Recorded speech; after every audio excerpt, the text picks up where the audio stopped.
All Butts Stink: How to Live Your Best Life and Eliminate Excuses by Walter Bond. Introduction. All Butts Stink. I couldn't resist writing a book that would help people who are motivated to reach their full potential, but need some encouragement and support getting to the next level of excellence. One of the biggest reasons a person is stymied or has become stagnant is because of the unnecessary use of excuses. How many times have you heard someone use the word "but" to justify an area in which they haven't had success? I would be an executive, but my company plays too many political games. I should have been the one promoted, but I believe all butts stink. Every time you hear someone say the word "but," start sniffing because the next few words will be a smelly excuse. Success can be boiled down to a few simple fundamentals. I want to make sure you know these fundamentals and execute them on a daily basis. I wrote this book to take all your excuses away. When I think about my success in sports and business and all the other successful people who have crossed my path during my lifetime, I am thoroughly convinced there are fundamentals to success that transcend all industries. Sometimes you don't know what you don't know. Right now there are many things you don't know, but you don't know that you don't know them. I want to make sure you know my fundamentals of success and understand how to execute them daily. Stop making excuses. Your life is entirely your fault. On every level of basketball I played, our practice was a simple exercise in mastering the fundamentals of basketball. Therefore, in my career as an athlete, basketball practice at the high school level was very similar to my college practice and my pro workouts as well. What allowed a select few players to become NBA players? The players who were able to reach the pinnacle were those who mastered the fundamentals. The same goes for you. Your success will be based on how well you master the fundamentals of your industry and profession. What would happen to your life if you mastered the fundamentals of professional success? I have prepared some easy and common sense approaches for taking control of your life through some steps that can be easily executed. However, if you don't know the fundamentals or fail to execute them, you will never operate at your full potential as an athlete, professional, parent, or spouse. What you will learn in this book will be different from most books because I am not covering information I read in some other book. All of the content has been taken from my own personal and real-life experiences of both my successes and failures in sports and business. This book is from my heart. It is from what I have lived, and my hope is that you will find the content to be fresh, sincere, and life-changing. Are you ready to learn the fundamentals of success that can transform your life? After reading this book, you will agree with me that all butts stink, and you eliminate excuses forever. Preface. I was born the youngest of 4 children in the inner city of Chicago to Gloria and the late Willie Bond. They were educators in the Chicago public schools. My dad was the principal at Collins High School on the west side of Chicago, and my mom taught kindergarten at Coles Elementary on the south side of the city. Chicago is a hotbed for high school basketball. My dad's school had a very good basketball team, and I eventually transferred to his school from Whitney Young High School, which was a wonderful academic institution, but I left to improve my chances of playing Division I basketball and eventually play in the NBA. My dad was 6'6", 240 pounds, and he ruled the hallways of his high school with an iron fist. This, of course, made my experience there very unique. I didn't live by the school, and the students saw me as a spoiled brat from the nice part of town. I was the principal's son and eventually became one of the stars of the basketball team. After a few years and a lot of basketball success, most of the students and teachers eventually accepted me, and I became involved in almost everything that happened at the school, on the basketball court and in the classroom. I accepted a basketball scholarship to the University of Minnesota and walked on campus as the savior, at least in my mind, of their basketball program and was expecting to receive all the attention and success I had grown accustomed to in Chicago. When the first game started, guess what? My name was not on the starting lineup. In fact, it very seldom was. I was not a starter for my college basketball team and spent most of my time on the bench as a reserve. It was a struggle to keep a good attitude and also to keep my dream alive of playing in the NBA. The smartest thing I did each year was to sit down with the coaches and have them evaluate my season and let me know what I needed to work on for the next season. I did just that for all 4 years and was voted most improved player every season I attended the university. The NBA was still a possibility if everything went well my senior season. However, during my senior season, I broke my foot twice and my college career was over. I almost accepted a job to become a hospital administrator, but called my dad right before I accepted the job offer, and he asked me a simple question. Do you believe you can play in the NBA, son? I told him yes. Immediately, he asked me another question. Why don't you go for it? But Dad, I never started in college. But Dad, I only averaged 7 points a game. But Dad, no one in the NBA will give me a chance. But. I said but about 30 times in a 5-minute conversation. Hence, All But Stink was born. My father eventually convinced me to go for it by asking the right question. I improved so much that I was given a tryout with the Dallas Mavericks a year after I left college and polished my skills in the minor league called the CBA in Wichita Falls, Texas. When I went to training camp, I was so ready and so focused and on this track of continuous improvement that not only did I make the team, I became a starter and was the first rookie free agent to ever start opening night for the Dallas Mavericks. I went on to have an 8-year career in professional basketball, playing for the Dallas Mavericks, Utah Jazz, and Detroit Pistons. I also played in Greece, Italy, and Germany, and finally closed the basketball chapter of my life with a stint as a broadcaster for the Minnesota Timberwolves. I don't know what kind of butts you have in your life, but I do know this. They all stink. Is there any benefit to a bad attitude? If so, please let me know. Walter Bond. Chapter 1. Your attitude is your fault. By definition, attitude is a state of mind or a feeling or disposition. Do you have a handle on your attitude? How do you respond, react, and perceive situations and circumstances? Do you know that your attitude is the most crucial factor in how high you will excel in life? Good attitude, good life. Great attitude, great life. Bad attitude, bad life. We have all heard the saying, your attitude will determine your altitude. What a true statement. Before I introduce the keys to a good attitude, let me ask you a question. Is there any benefit to having a bad attitude? No. There is not one positive benefit to a bad attitude. I sure can't think of one, can you? We all have an attitude and it is transmitted by our presence. In some cases, you can tell a person's attitude without them even opening their mouth. Attitude separates good individuals from great individuals, average producers from great producers, good companies from great companies, good families from great families. Your overall success in life is based on your attitude. There have been countless examples of famous and ordinary people who have experienced struggles, but because of their attitude, they went on to do even greater things. Do you believe that "but" is a huge part of their vocabulary? No, of course not. I am sure they agree that all butts stink. Abraham Lincoln, a legend in American history, failed so many times we lost count. In fact, before being elected president, he had a nervous breakdown. However, his attitude allowed him to persevere and become a pioneer in so many ways for our country. There are countless examples of famous people who persevered and became triumphant because of their attitude. I won't bore you with them all, just remember this, your attitude will make or break your career. There is no excuse not to have a good attitude. But, if you only knew my wife or husband or my boss, remember all butts stink, no more excuses. Here are 4 keys that can help you have a good attitude. 1. Make the most of every situation. When we have a good attitude, we can make the most out of every situation. Often it appears as if life brings us challenges just to see what we're made of. If everything were always perfect in your life, how would you know the extent of your character?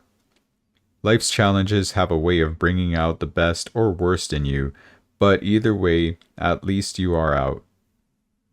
The perfect time to make lemonade is when you have been given lemons. Always make the most of every situation that comes your way. For example, don't complain that the hotel is too far away from the parking lot. Take this as an opportunity for a much-needed workout. Don't complain about the traffic jam, because I know people who value that time as a way to debrief the day before they go home to their family. Don't complain about the rain outside. Just think about how much your yard needs it, or the farmer who lives off the land and needs the rain to survive. Become a person of positive action. Be quick on your feet and be ready to respond the right way anytime you are faced with a less than perfect situation. On your next delayed flight, instead of venting to airline employees, baggage handlers, or anyone that will listen, use this time as an opportunity to catch up on some much-needed paperwork, or perhaps finish a book you've been reading. You can always make the most out of every situation. Train your mind to think about life as a game, where the best attitude always wins. Turn life into this game and you will always win. Every situation, every encounter, every job, every opportunity, every loss, make the most out of it. You must look at everything that comes your way as a test to see how you can make the most out of it. Pass the make the most of it test every time you take it. Always pass the test. 2. Discipline your mind. The second key is disciplining your mind. Our thought process can be so undisciplined. Your mind is the most powerful part of your body and you must respect it. You are a prisoner of your thought life. How you think will dictate your attitude. How you think will drive your behavior. How do you know if your thought life is healthy? How disciplined is your mouth? Do you listen to what you're saying? Do you ever hear yourself speak and say, yuck? If you say yuck, how often do the people around you say yuck? If you are honest with yourself, these are situations in which you do not speak the right things. We will speak exactly what we think, believe it or not. We all think before we speak. If you find yourself saying the wrong things, it's only because you've been thinking the wrong things. We can think the wrong things and say the wrong things. We can think the right things and say the right things, but we can't think the right things and say the wrong things. That is absolutely impossible to do. Control your mind, control your mouth, and control your life. It is amazing what people can say out of their mouths and then wonder why things don't work out. If a wife says every day, "I have a terrible marriage, my husband is a jerk," guess what kind of marriage she is going to have? Why? She will focus on exactly what she says. Don't you think this will affect how she views her husband and marriage? She will focus on every negative attribute or flaw and ignore the positive attributes of her spouse altogether. You can sabotage your life with your own mouth. I have made a commitment to ask people how they are thinking rather than asking how they are doing, because how they are thinking will affect how they are doing. Make sense? Control every thought that comes into your head and think the best of every person, situation, or experience. Always look on the bright side. You may think you were born too fat, too skinny, too short, too tall, too rich, too poor. Wait a minute, what are you focusing on? I believe 90% of your life is good. That leaves 10% that is less than perfect. Hey, you may have 10% of your life that is awful. However, what percent do you decide to focus on is critical. Do you focus on the 90% or the 10%? Train yourself to focus on the 90%, and when you find your mind drifting toward the 10%, stop yourself and focus back on the 90%. I am not suggesting you ignore the 10%. You will think about it, and you should do what you can to improve it. All I am recommending is to not let what's wrong with your life consume your thought process and drown out the 90% that is good. Discipline your mind to meditate on the good things in your life, and your attitude will correspond. 3. Be selfless. The third key to maintaining a good attitude is to be selfless. The happiest people you want to meet are the selfless ones. It doesn't matter how much money they make, selfless people are always happy people. Believe it or not, there are people who actually take joy in helping their fellow men and are not consumed with themselves. Selfless people are a dying breed, almost extinct. Instead of focusing on saving dying breeds such as pandas, eagles, and emus, We should try to repopulate this earth with more selfless people. Have you ever been around someone who is too self-involved? They will wear you out when you speak to them. These people are so self-involved it makes you so sick you want to puke right over the phone. They can drain the very life from you because all they want to do is talk about themselves, their lives, and always have something to complain about. These kinds of people are draining and will always have issues until they take the focus off themselves. You mark my words, these people are never happy with life. Something is always wrong. Why? We don't function best as humans when we focus on ourselves. We implode. It is amazing that we all want to be kings and queens, but it's the servants who are often the happiest. Why is that? When you are consumed with yourself, you can never get enough. You can never get enough money, power, fame, fortune, or credit, if that is what makes you happy. You can never be happy because no matter how much you have, you need a little bit more. The more you get, the more you want, and you turn into a monster with an unrelenting appetite. Isn't that at the core of our recent corporate scandals? I don't think any of us can have a true impact in society until we get over ourselves. When I say get over yourself, I mean to take the focus off you. This is a process, but it should be a quest for all of us to do as quickly as we can because our happiness and attitude depends on it. If a person is selfish and self-serving, they will often have a bad attitude. A selfish person is only concerned about how something affects them. When things are working out well for them, they are happy campers. However, when they get the short end of the stick, here comes the trouble. Here comes the attitude. The attitude is never too far away. If you know anyone who is moody or inconsistent with their attitude, the root of it is always selfishness. Why do you do what you do? How does it affect those around you? Does it only benefit you? When I find myself having a struggle with my attitude, I check myself to see if I am being selfish or selfless, and then try to discover why. Usually when my attitude is going sour, I remind myself to focus my attention on helping someone else and take my eyes off me.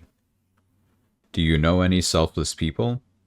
I'm sure you know people who are generally concerned about the welfare of others. When you have time, make a list of the most helpful people you know and do a quick case study of their attitude. Aren't they happier people on average? I have seen people who are dirt poor, but are happy because there is an element of emotional prosperity when you help someone else. It profits us tremendously when we take the focus off ourselves and put it on others. Being selfless is a powerful way to manage your attitude. Don't blame outside forces. Outside forces give us the chance to respond appropriately based on what we possess on the inside. The checkout lady being rude to you at the grocery store is no excuse for you to be rude. She didn't make you act rude. You made a decision to be rude. A selfless person with a disciplined thought process won't lash back, but will focus on the checkout lady. The thoughts might be, she must be having a bad day. Poor soul, maybe she is stressed out. If you are selfish, you will focus on how they made you feel and lash back. If you are selfless, you will take it on the chin, or better yet, offer a word of encouragement. Your attitude will always drive your behavior. Be selfless. It's refreshing, and it helps to get the focus off you. You have already done enough thinking about yourself for a lifetime. Please get over yourself so you can be the great resource that you really are. 4. Have short-term memory. The fourth way to maintain a good attitude is by having short-term memory. Why should Monday affect Tuesday? It shouldn't. Every day is a new day. It's easy to fall into the trap of holding on to wrong thoughts from one day to the next, even longer. Have short-term memory when it comes to negative experiences and hold on to the positive ones. You will become what you meditate on, so meditate on the good things that happened to you today and let the bad ones go. What do you do if someone mistreats you? It is okay to have a conversation with your spouse or loved one to reconcile in your mind what happened, then release it. Once you release it, it is gone. Replace it with good thoughts of that person. Out of sight is out of mind. If you don't focus on the negative, you will forget about it very soon. Again, this is a mental discipline that is actually very fun to practice. We all have experienced times when we let our minds go unchecked and find ourselves thinking negative thoughts about people or situations. Your attitude will greatly benefit from short-term memory on negative thoughts, but it will also benefit by meditating on the positive things that happen during the day. Then watch what happens to your attitude. If you are not careful, you can let an event that took place in your childhood afflict you for years. If you meditate on the good things in life, the bad things will lose their grip on your mind and ultimately your attitude. Every night, empty out your mind of the negative and horrible things you heard, said, or did throughout the day so that you can start fresh and new the next day. Make the most out of every situation. Discipline your thought life. Be selfless and have short-term memory. Your attitude will drive your behavior. Please stay mindful of all the components I have shared in this chapter. You will be unstoppable because no one can stop you but you. There is no benefit to a bad attitude, so why have one? But Walter, you don't understand my situation. Maybe I don't, but I do understand all but stink. Chapter 2. Dominate right where you are. If your desire is to reach the pinnacle in your industry, you must know how to get there. I want you to know how to get there. You need a roadmap. Everyone wants to get to the next level, some more than others, but few know how to get there. The key to your promotion is your current situation. Why do you feel entitled to more if you haven't maximized what you already have? Wherever your life is right now, the key for you to reach the next level of success is to dominate right now, right where you are. You must master your current situation. Stop complaining, stop moaning, stop grumbling. Dominate right where you are, and the next level for you is right around the corner. So let me guess. You think you are overqualified for your current position with your company. I hope you think this way. If you don't, I think that would be an even bigger problem. I am impressed that you have such a healthy self-esteem. However, do your peers agree? I know so many people who think they are overqualified for their positions, salaries, and responsibilities, but they are the only one who thinks so. Your situation won't change until others think the same way about you. Your situation won't change a bit until everyone else agrees that you are in fact overqualified for your position. Get a clue, everyone at your company thinks they are overqualified for their position too, including your CEO. The key to your next promotion or increase in responsibility is to be awesome at the responsibilities you have right now. When you dominate your current circumstances long enough, others will take notice and your promotion and increase will come. You can't be denied, but if I don't get that promotion, I'll quit. As I told you before, all but stink.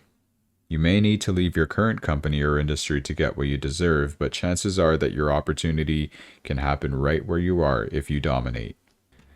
I remember when I sat on the bench with my college basketball team. I had dreams and aspirations like all my teammates to make the NBA, but I found myself on the bench as a reserve.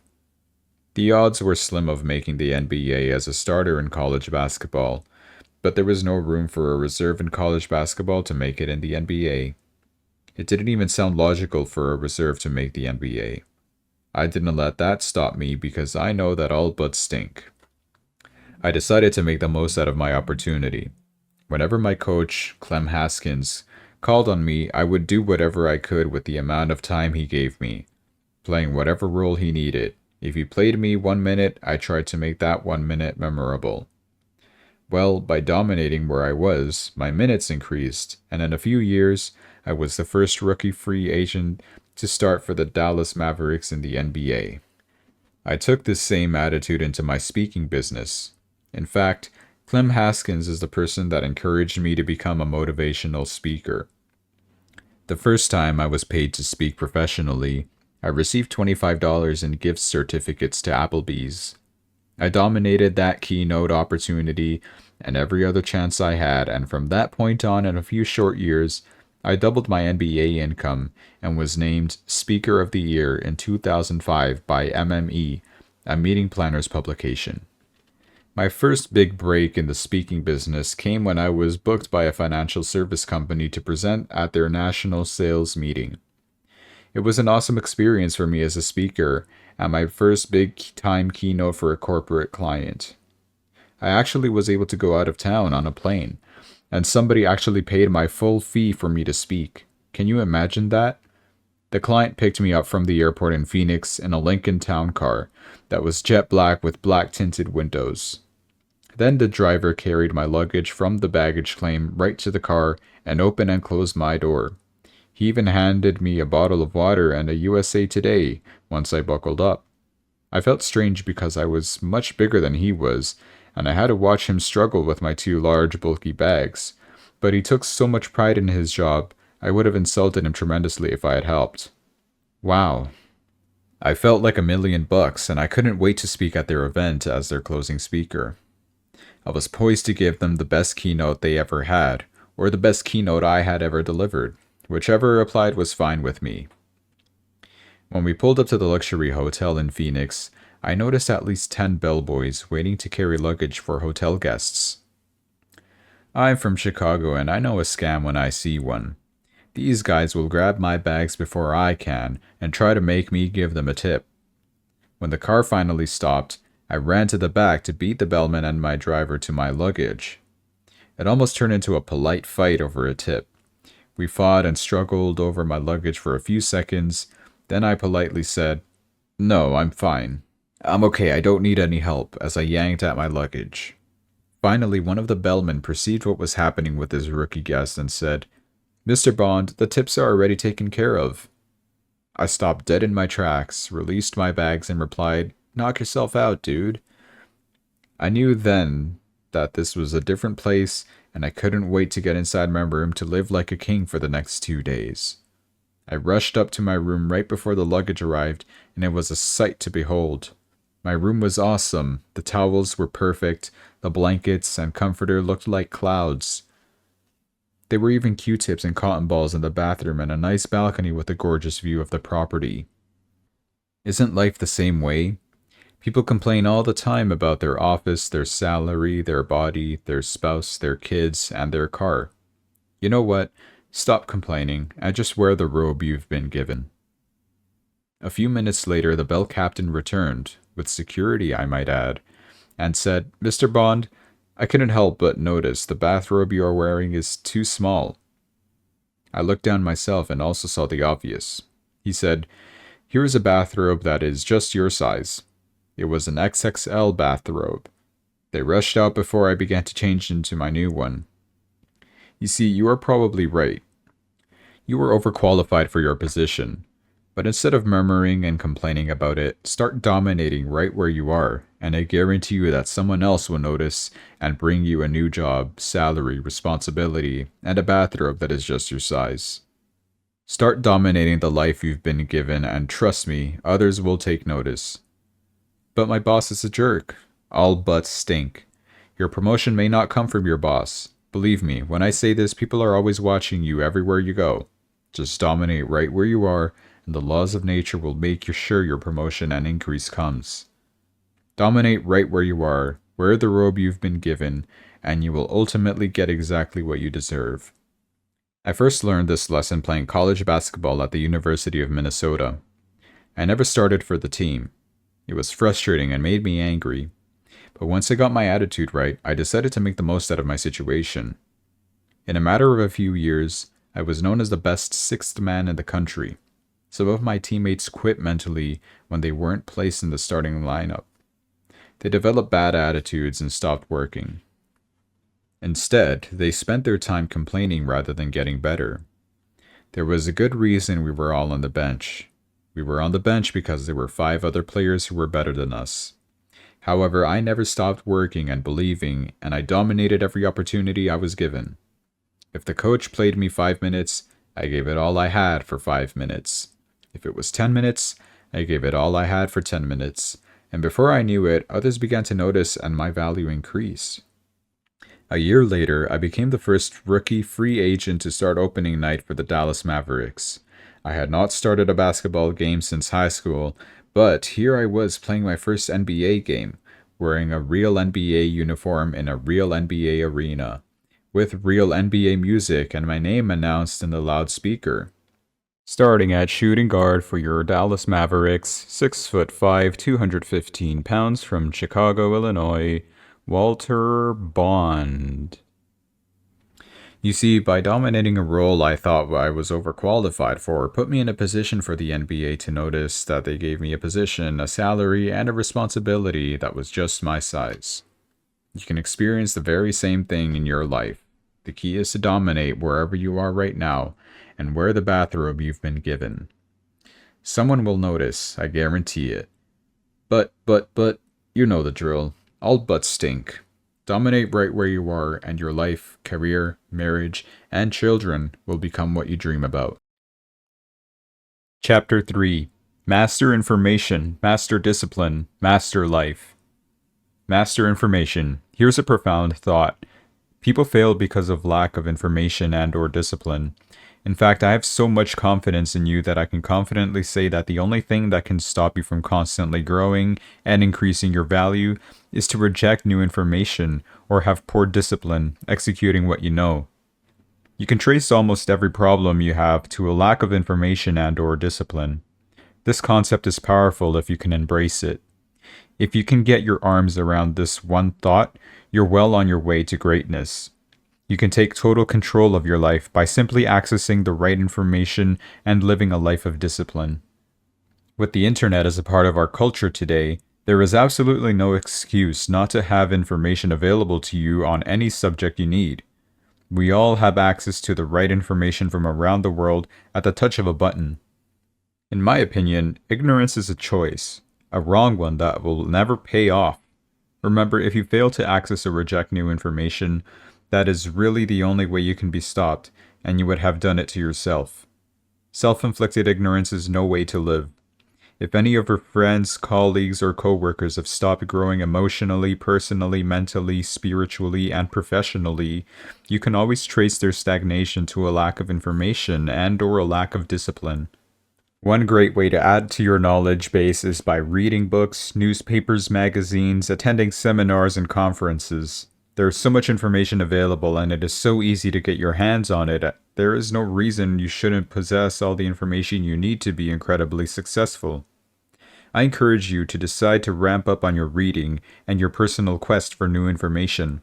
I strongly encourage you to start with your industry first and become a premier expert in your industry.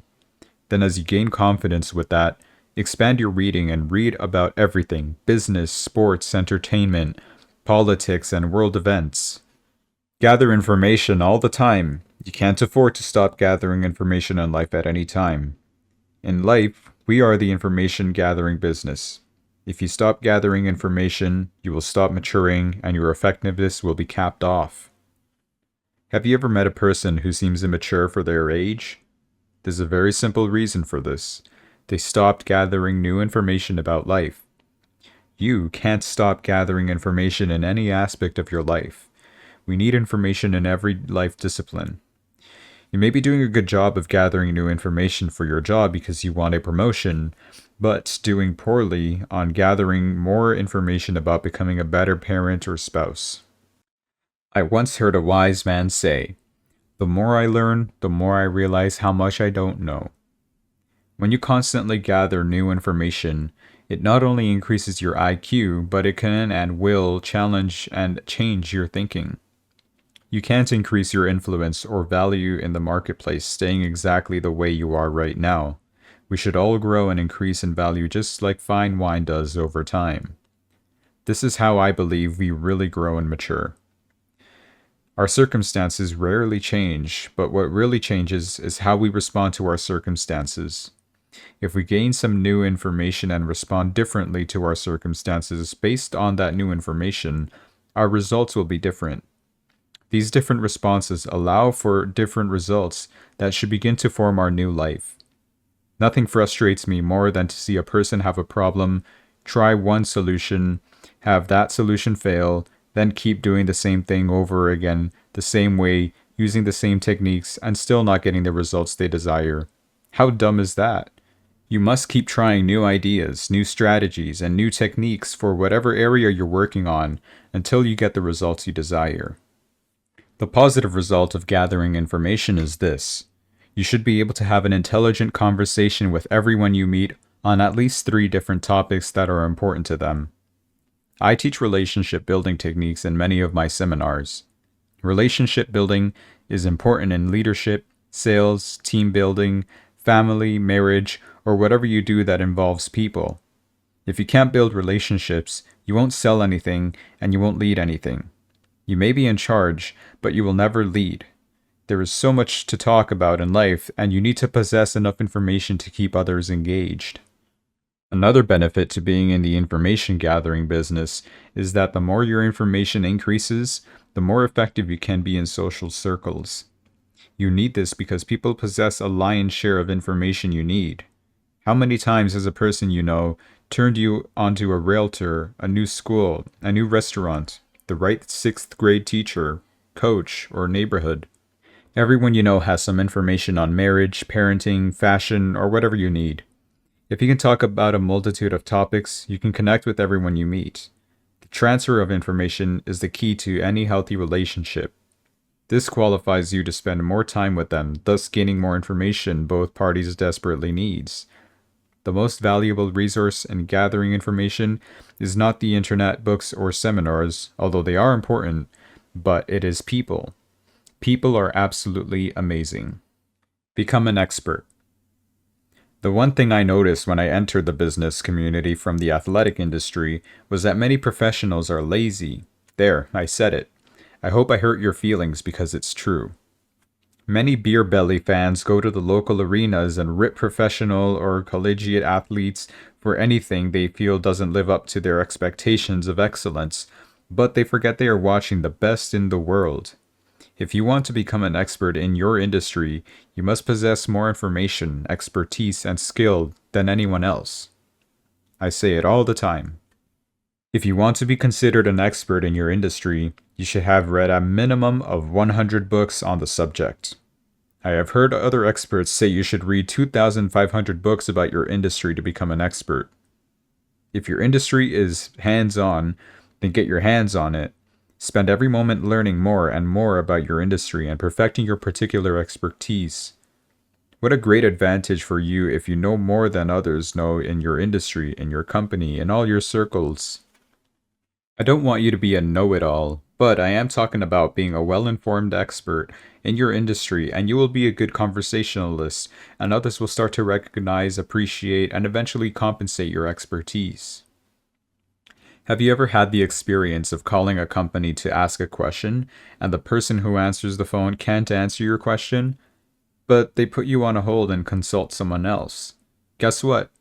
The person they consulted for the answer is probably more valuable because they possess more information and expertise. In more cases than not, the person who was consulted makes more money. Your mind is like a parachute. It will open up as wide as you need it, but it will stay closed if you don't put anything on it. Racism, diabetes, AIDS, poverty, cancer, and other life-threatening illnesses can be avoided by attaining the right information. The right information can save your life. The wrong information can kill you. That should sum up how important information is. Information can either reinforce what you believe or challenge your thought process. Always be open to new information, no matter how much you know. You don't know it all, so you need new information or run the risk of maintaining and nourishing your ignorance. Do you know that you possess information that can improve or even change a person's life? We all should transfer information with everyone we encounter. Remember, the transfer of information is the key to any healthy relationship.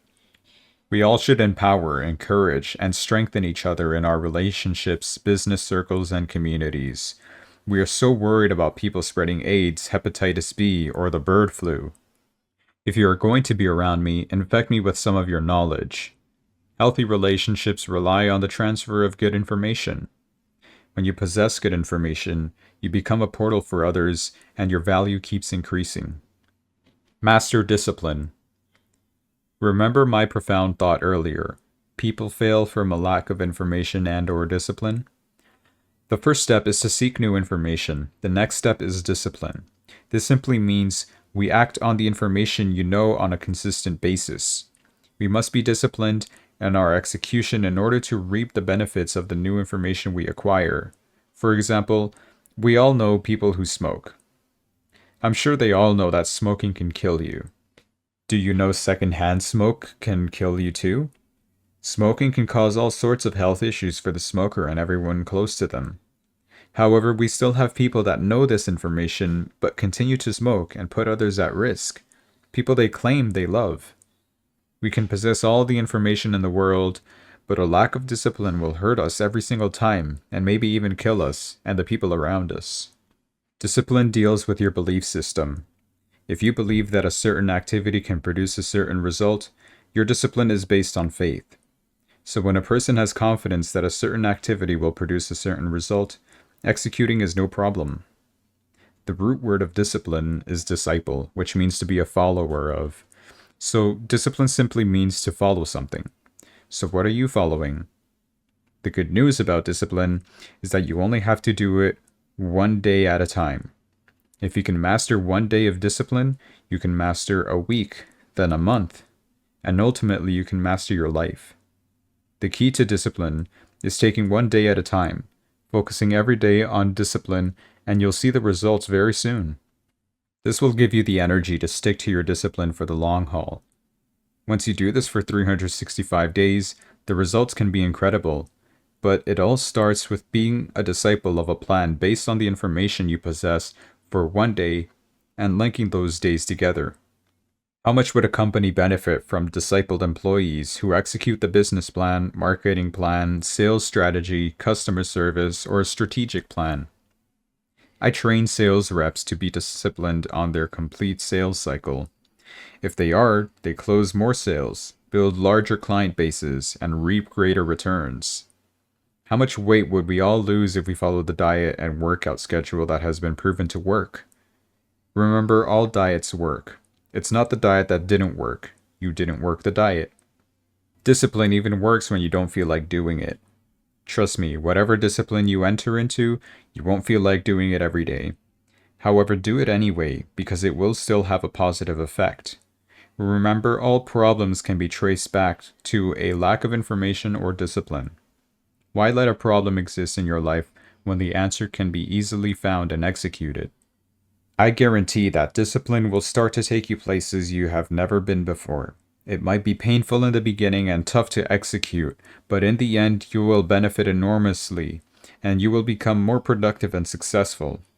I believe that naturally, our human nature doesn't desire a plan that controls us, but we all innately know we need discipline. Life is a discipline. Have you ever met a person who is undisciplined have success over a long period of time?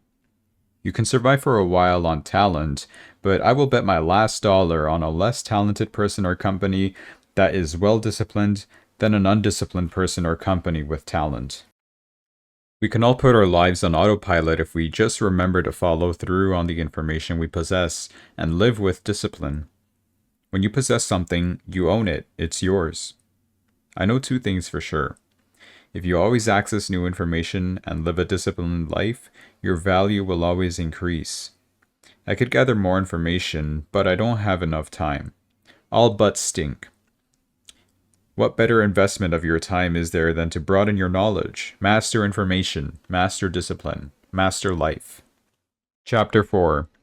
Vision is as vision does. Let's talk about your personal vision.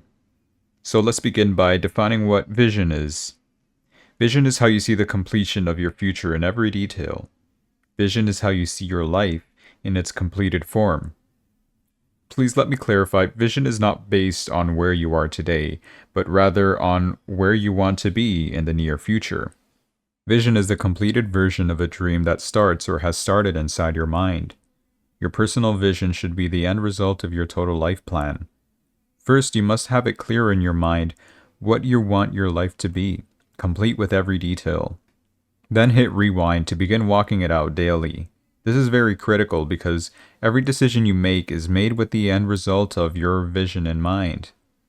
I have seen so many people that live their life on a "we'll see what happens" basis. I'll just go to school and see what happens, or I'll get married and just see what happens, or my favorite, I'll just get a job and see what happens. There are elements of risk or uncertainty in a vision, but you must have an idea of what you want in your life to end up like, so you have some direction and clarity to make appropriate decisions that should guide you straight toward your destiny. If you don't stand for something, you'll fall for anything. You may need to create a vision, improve or adjust, but we all need to have a vision. It is a roadmap that drives anyone that is serious about success. As little children, when we dreamed, no one got jealous or envious. Everyone had a dream, and all of our dreams had the potential to happen. No matter how big or small they were, we respected everyone's dreams. How many jealous people do you know? A person can only get jealous when they are convinced that they can't achieve the same success, achieve the same goals, or have a good life too.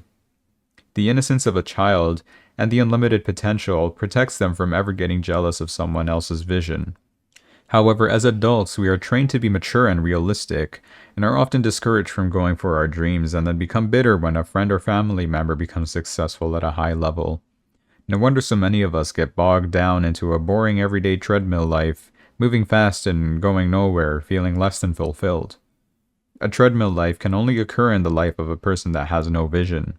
The lack of vision can lead to frustration, anger, anxiety, obesity, and depression. Do you know your ultimate vision for your life can still happen for you? But I'm too old, but it's too late. All buts stink. It is never too late for you to successfully reach and live your vision.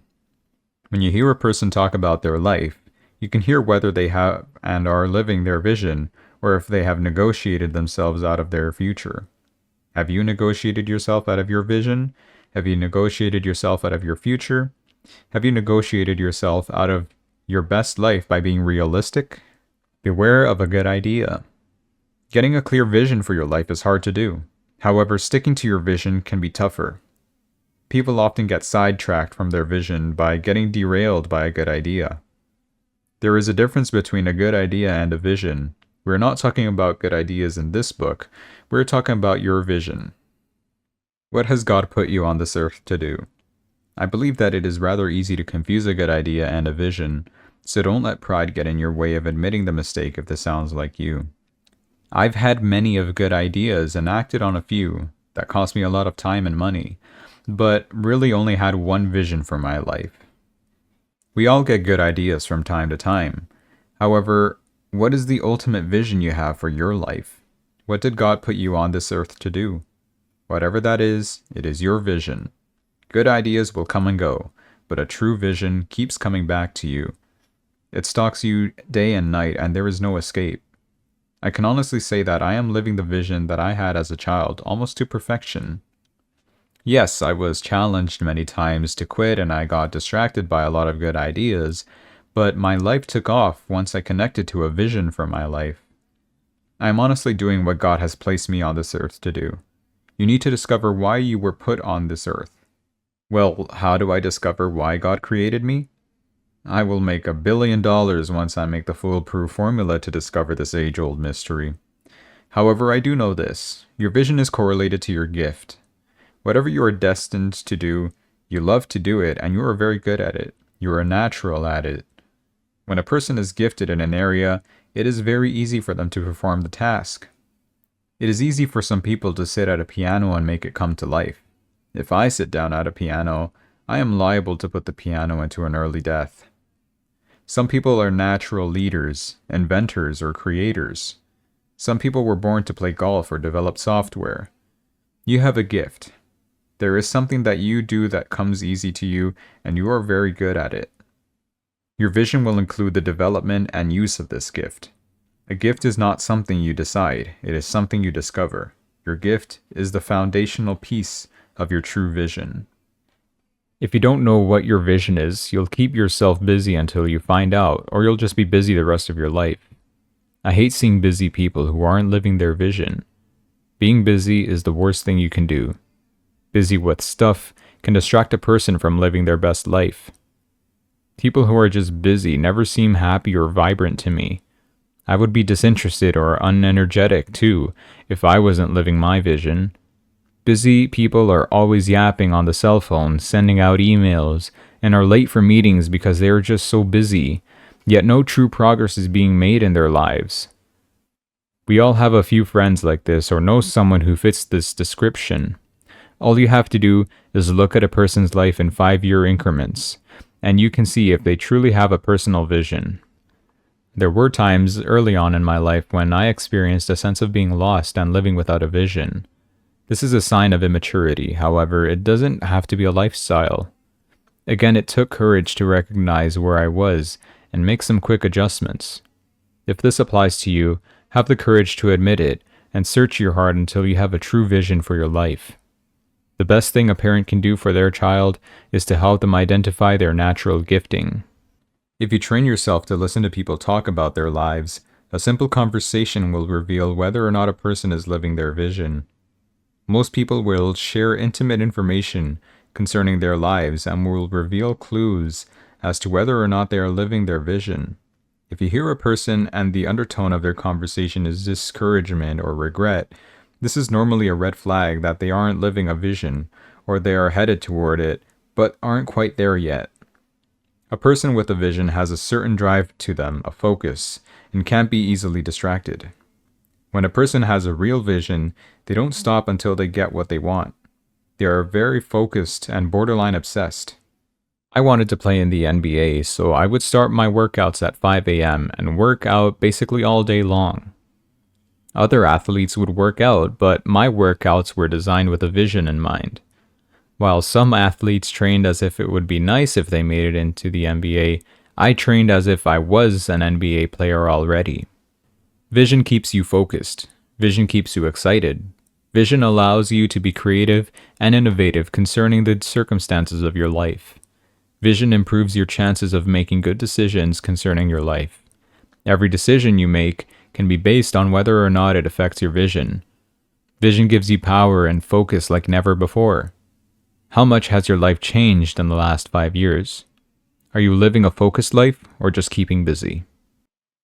Supersize it. Do you remember when you could go to fast food restaurants and supersize your meal?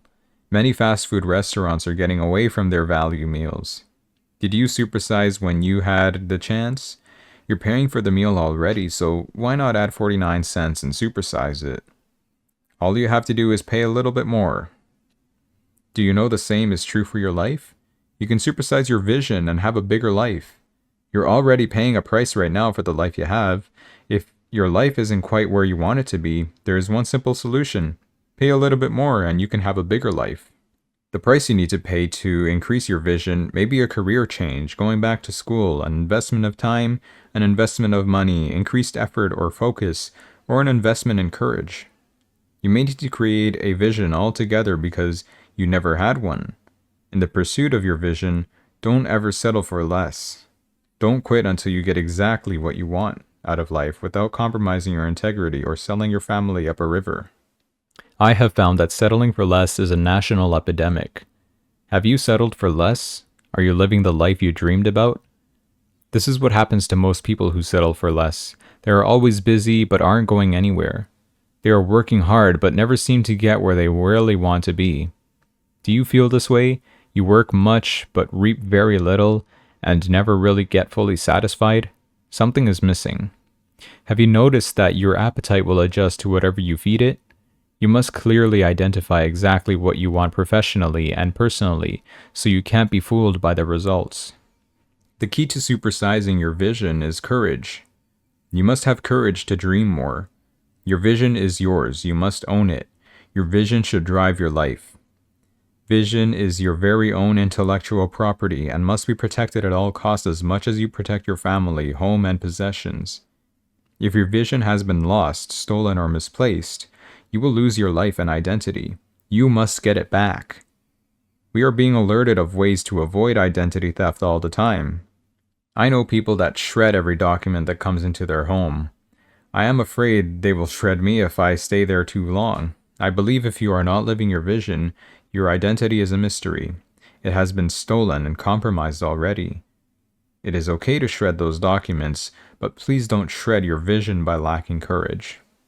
This chapter is especially for the segment of our society that I call average. They are average because they need to supersize their vision, but won't. Is this you? You like where you are, but you know there is more out there for you? Do you know if you fit into this group that you can escape? Let's do it right now. Think about your life and how it would look supersized. Can you see yourself with a happier family, more money, more fulfilling relationships, an advanced career, a larger home, or a second home, or traveling the world? Take a good look at it. Doesn't it look good? You can have it. No one can stop you but you. All you have to do is pay a little more, and you can get it. I have learned that visions are defined by statements. For example, let's examine these two statements. I hope to become a doctor. That's not a statement with any conviction. I will become a doctor. Now that's a statement that is loaded with conviction. When you don't make statements, you are not committed to your vision, and you're just looking for one good excuse to quit. Visionaries make statements. They don't spend a lot of time pondering the what ifs. They spend their energy, resources, and money figuring out how they will get it done. You must have an appetite for success the same way in which a person who is hungry will not stop until they have eaten. Your vision has to be just as important as eating. That is the determination all successful people have who live their vision. Children have it early on. They will hound their parents until they get their way. I think it is a quality that is innate and critical to our success, but our society teaches against it. Our society hasn't learned how to harness that drive without killing a child's spirit. I love my children's tenacity. It wears me out from time to time, but I hope they never lose it. It will serve them well later in life. Barrier to entry. A barrier that every high achiever must hurdle is faith. Can I really achieve this vision I dream about? Can my life really change and become all it can be? I know the answer to this question, but it is important that you know it too. Do I have the faith it takes to endure the process of excellence, or can I be discouraged out of it? Can I really achieve this vision? What happens if it doesn't work out? This is the number one reason most visions die. What happens if it doesn't work out?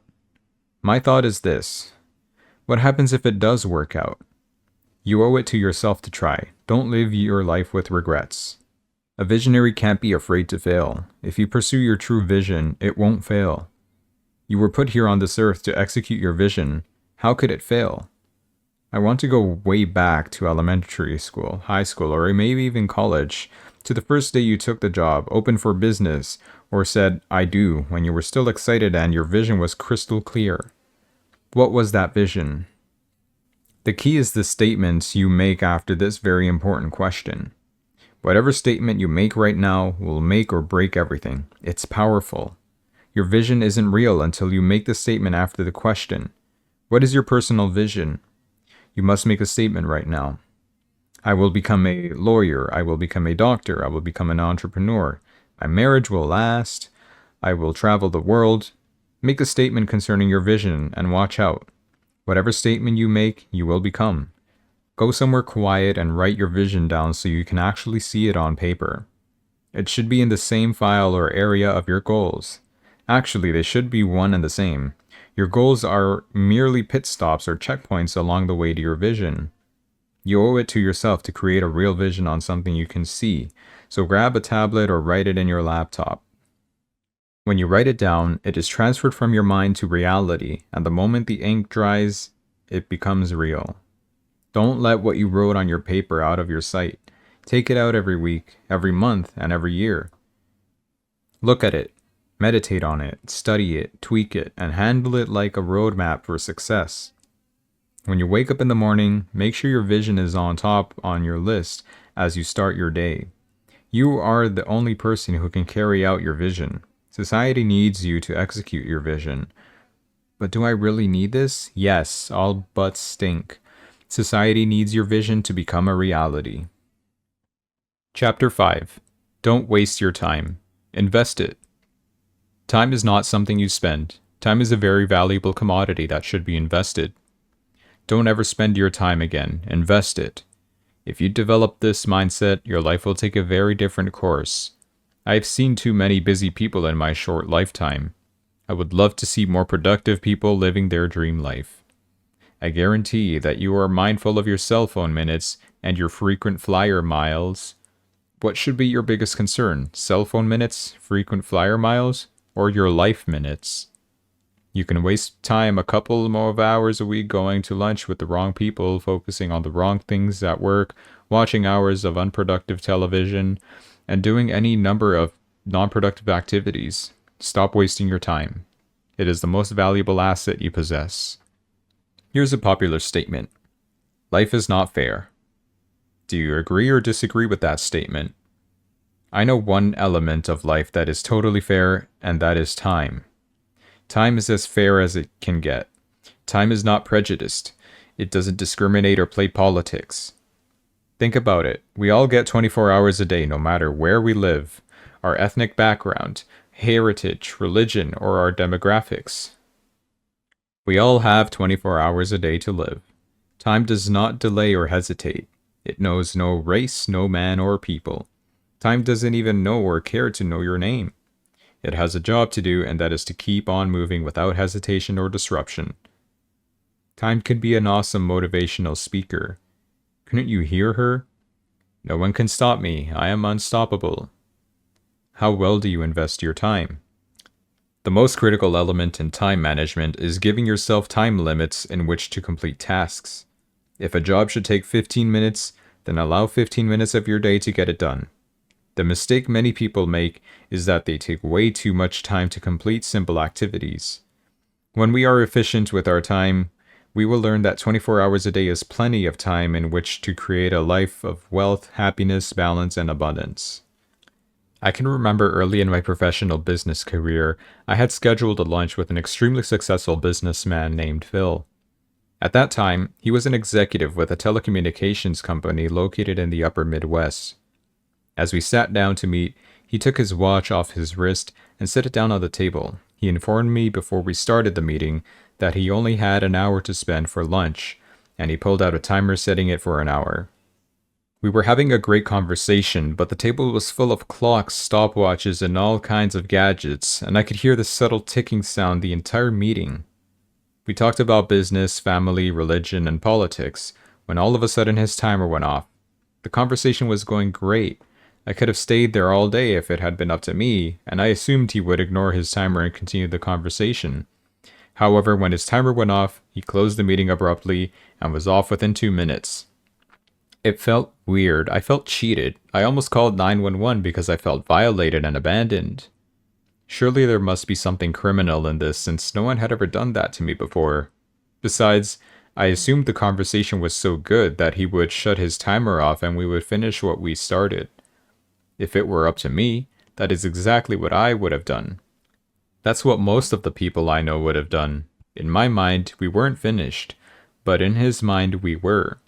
He allotted 1 hour to invest in lunch, and when that hour was up, he had the courage and discipline to end it. He had other things to do, and if he allowed our time to spill over, it would have affected the rest of his productive day. I have observed Phil's career and met again with him on a few occasions, and he always mentions what a great time he has when we go to lunch. So I know he likes me and enjoys getting together, but he still pulls out his stopwatch. But now I know the drill. I make sure I make the most out of the hour he invests in me. He is such a successful person and someone I look up to as a mentor. He is now the president of 2 companies in 2 different states. He commutes between the West Coast and the Midwest for both companies each month. When the last company hired him, a part of the deal was a gorgeous property in California with a beautiful mountain right in the middle of an acreage lot where he could build his dream home. The CEO of the company gave him the mountain right next to his. I know people have offered you great jobs, but has anyone ever offered you a mountain? How does he do it? He manages and invests his time wisely. He doesn't spend his time, he invests it. And he allots the proper amount of time to each activity and won't deviate from it. Phil has a happy marriage and 2 beautiful daughters who are college graduates. They are normal, happy children with no apparent issues that you can sometimes run into with high-level executives' children. Phil has it all simply because he knows how to invest his time. You must understand and accept that 24 hours is a long time if you are efficient with your time. If you sleep 8 hours a day, that leaves 16 hours for you to do whatever else you deem important. How many times have you heard a person say, "There's just not enough time in the day"? Not true. There is plenty of time in the day to do just about anything. I would have done it, but I ran out of time. All but stink. You just didn't manage your time wisely. Before you can understand how you spend your time, you need to understand your own personal vision and value system. On the chart provided below, I want you to fill out the time schedule so you can see how your average day is spent. You need to see what your average day looks like from the time you wake up to the time you go to bed. I want you to write down the time you get up in the morning and every activity you do during the day. Be very detailed so you can see where all your time is going.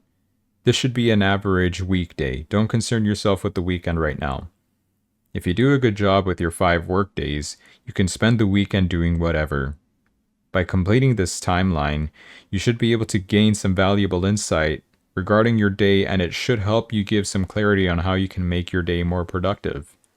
The average person makes excuses about not working out because they are too busy. I guarantee that as you look at your daily schedule, you will be able to find some time to work out. How about giving up that favorite TV show you watch every night?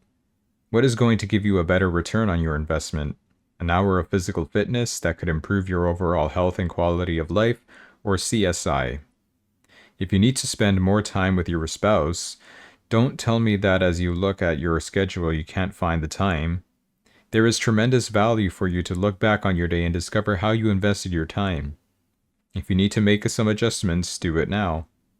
If there is some discrepancy in making adjustments with your daily schedule, I have one simple exercise you can do to locate your value system. On the following page, I would like you to write down your personal value system. Rank in order the top 5 areas of your life that are most important to you: God, family, work, and so on. Once you are done, I want you to cross-reference both lists to see if your daily schedule is congruent with your value system. My job is not to tell you how to invest your time because only you can do that. Everyone has a different value system. Make sure you are aware of where you are investing your time and make sure it is consistent with your value system. The amazing phenomenon is that many people have daily schedules that aren't congruent with their own personal value system and refuse to change. I tend to believe what you do more than what you say. In other words, your value system can be found in your daily schedule. We all have been conditioned with politically correct answers concerning our own personal value system. Most of us will say God, family, then work. This sounds very good and politically correct, but is it an outright lie in many cases? However, what does your timesheet communicate? Which list do you believe communicates your value system most accurately? If you can be honest with yourself and have the courage to find errors and make the necessary adjustments, you will be able to make huge strides toward living a life that is productive, one that is consistent with your value system and vision. When the bulk of your time has been invested according to your own value system, there should be a good balance in your life, and you should have an internal peace that nothing important in your life is being neglected. Everyone is busy, and the day can end before we are able to get everything done. That is why we need to clearly define our value system so we don't run out of time to do the most important things. I want to encourage you to take inventory of your time every few months. It is so easy to get caught up in the hustle of life and let things get out of whack.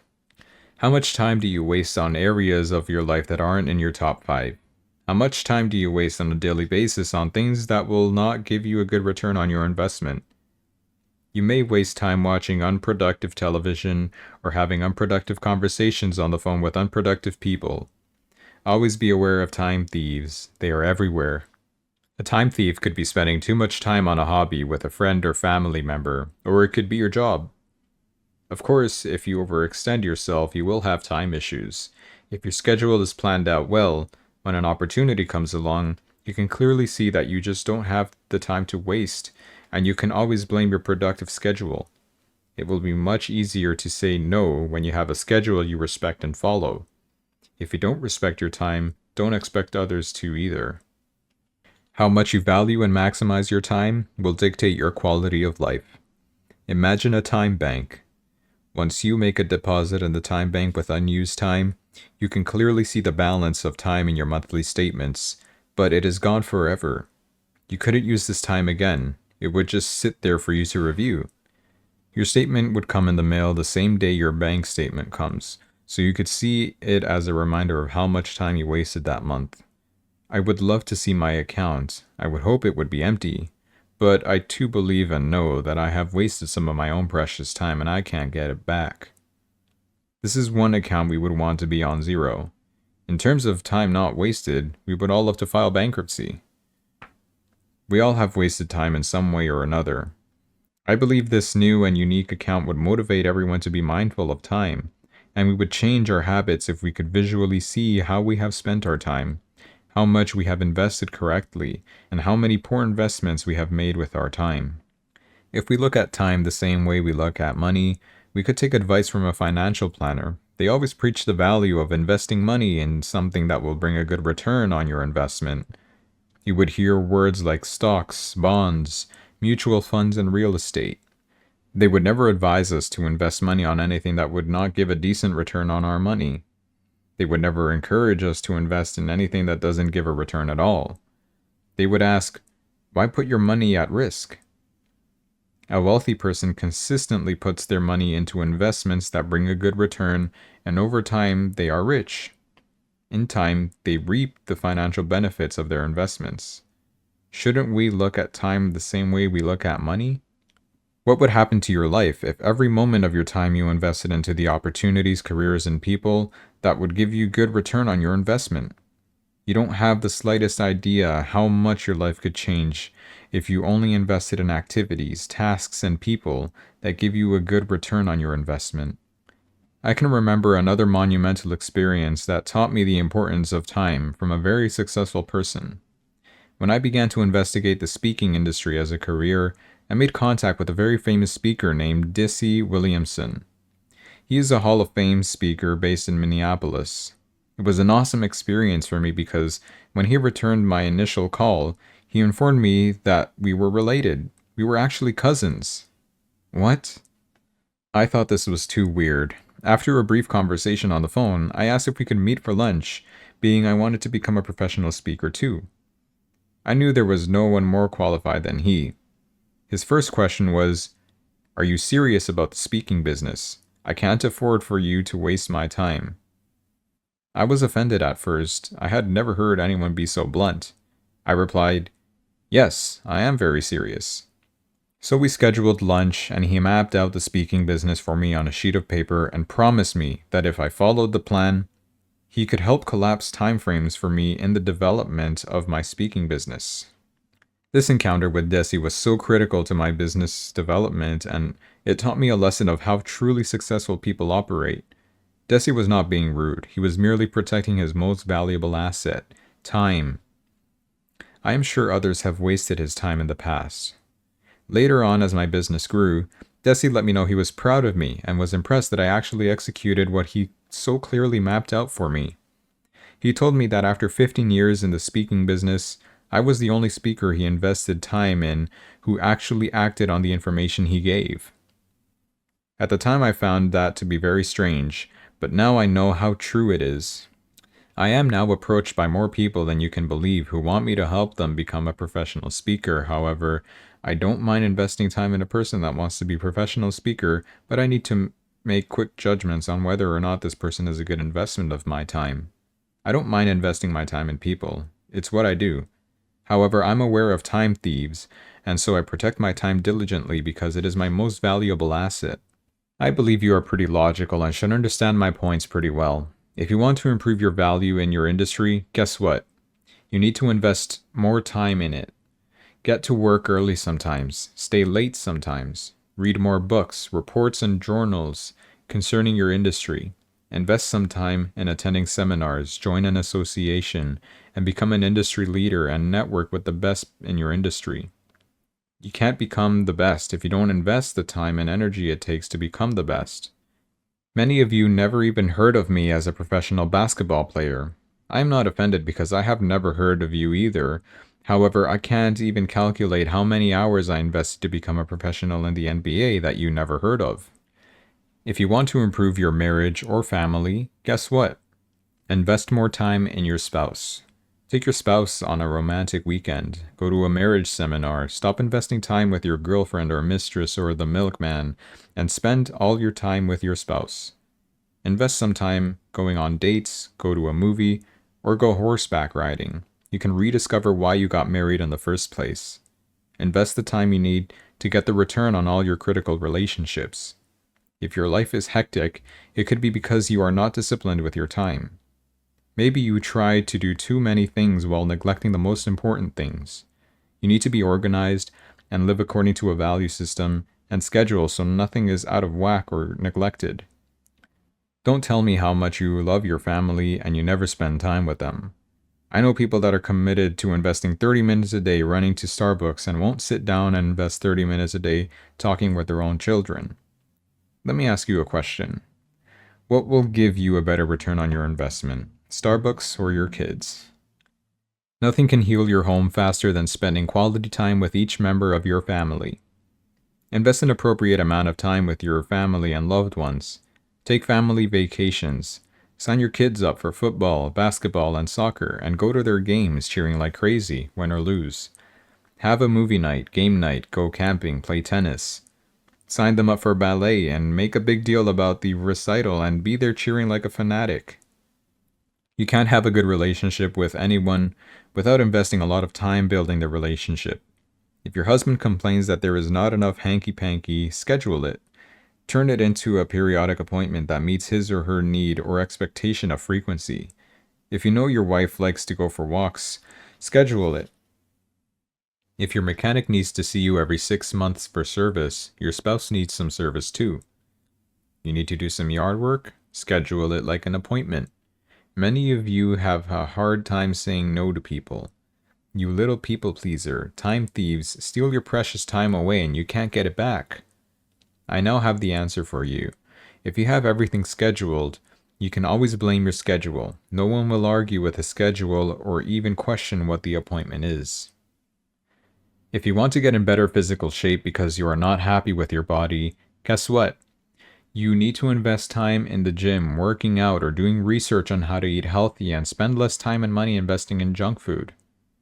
If you invest your time in good things, things that line up with your personal value system and vision, I guarantee you will get great returns on your investment of time. But there is not enough time in the day. All but stink. There is plenty of time in a day if you invest your time wisely. Teach them young. It is so important for us to teach our children about not wasting time. Are your children investing time in things that don't give them a good return on their investment? I was speaking at a high school a few years ago and I asked students by a show of hands how many play video games more than 2 hours a day. The response was about 65 to 75%. 4 hours a day? The response was about 35%. I asked who plays video games at least 6 hours a day. One young man named David raised his hand. I called him down the front and asked him how many hours a day he played video games. He told me he played every day after school from 3 to 9 p.m. Then I asked him his GPA. No comment, of course. I didn't mean to embarrass him or the room for that matter, but I needed to take this opportunity to teach a lesson because video games have become an epidemic with our youth. Video games are raising our children. David was a very bright young man, and I knew he would get it. David, what would happen to your grades if you spent 3 hours playing video games and 3 hours doing homework? Wouldn't you be a straight A student? He smiled and said, "Of course." I then asked him what kind of return on his investment in time would video games give him. He replied, "None." I think I connected with David that day, and the whole class for that matter. I would love to see David's parents' timesheet. The real reason he played video games so much was that his mom and dad were not investing time with him. I think video games are entertaining, but shouldn't be used by parents as a babysitting tool just because they are too lazy or too busy to invest in their own child's development. I bet they would answer politically correct if I asked them the 5 most important things in their lives. The fact of the matter is that everyone from Bill Gates, Oprah, and George Bush to that homeless person you saw on your way to work today holding that universal homeless sign, will work for food, gets the same 24 hours in a day. I often wonder what would happen if a homeless person invested their time better. In fact, the next time I drop off a buck or some change into their hands, I will offer some advice on how they may improve their situation by investing their time better. How and where you invest your time is so critical to your success. If you really think about it, 24 hours is a long time if we invest our time in the right things. Invest your time appropriately in the 5 most important components of your life. Only spend the appropriate amount of time allotted toward an activity, and please, whatever you do, don't ever waste your time if you can help it. Time is not something you spend, it is something you invest. When you respect your time, others will too. There should be no more excuses with how you spend your time. But I ran out of time. All but stink. I don't want to hear it. Invest your time wisely. Chapter 6. Set goals that create pressure. Goals create more than a roadmap for your success. Goals create the element of pressure you need to become successful. Goals can rescue you from the dreaded comfort zone. I think the comfort zone is a dangerous epidemic sweeping America at a record pace. I think many people that live in this great country never reach their potential because of the comfort zone. Many people shy away from their goals because they don't like the pressure goals create. Success doesn't come by accident. I don't believe that successful people are lucky. They are very talented at what they do, but for the most part, they are great goal setters. The pressure created by effective goal setting is exactly what you need to get your life moving in the right direction. No goals, no pressure. No pressure, no great thing can be accomplished. Great people are great because they expect more out of themselves than others expect out of them. Great people are great because they set their goals high enough to propel them to higher levels of excellence than the norm. If you become an effective goal setter, you must do things differently. Setting new goals every year will force you to grow and operate at a higher level. If your life hasn't changed in the last 5 years, it is because you haven't set many goals or you really didn't shoot for the goals you did set. You've been busy in the last 5 years, haven't you? Everyone in our society is busy. However, being busy does not equate to being productive. Setting goals protects us from the unproductive trap of being busy. I can't imagine my life without goals. Many people that are what I call average are only average because they haven't made goal setting a part of their life. I couldn't stomach my life being exactly the same every year. I expect myself to be better every single year I am alive. I expect to be a better person, husband, father, speaker, author, and a business person every single year. How do I achieve this? I'm glad you asked. I set goals every year and let them drive my life. Here are the 3 keys to goal setting. 1. Write it on tablets. You must write your goals down. When you talk about them, they are just hopes and dreams, but when you write your goals down, they become real. Once these goals are set in stone in your heart and on paper, write them in a journal, PC, laptop, or anywhere you can easily refer to them. Put them on the wall in your office, on your refrigerator, or put them on a screensaver, anywhere that is visible.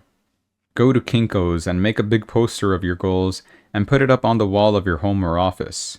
You must be able to see your goals on a daily basis. It is critical that you don't hide them.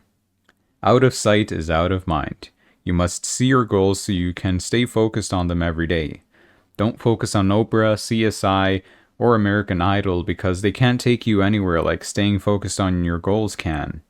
If you keep your goals in your sight on a daily basis, you won't keep doing the same things the same way.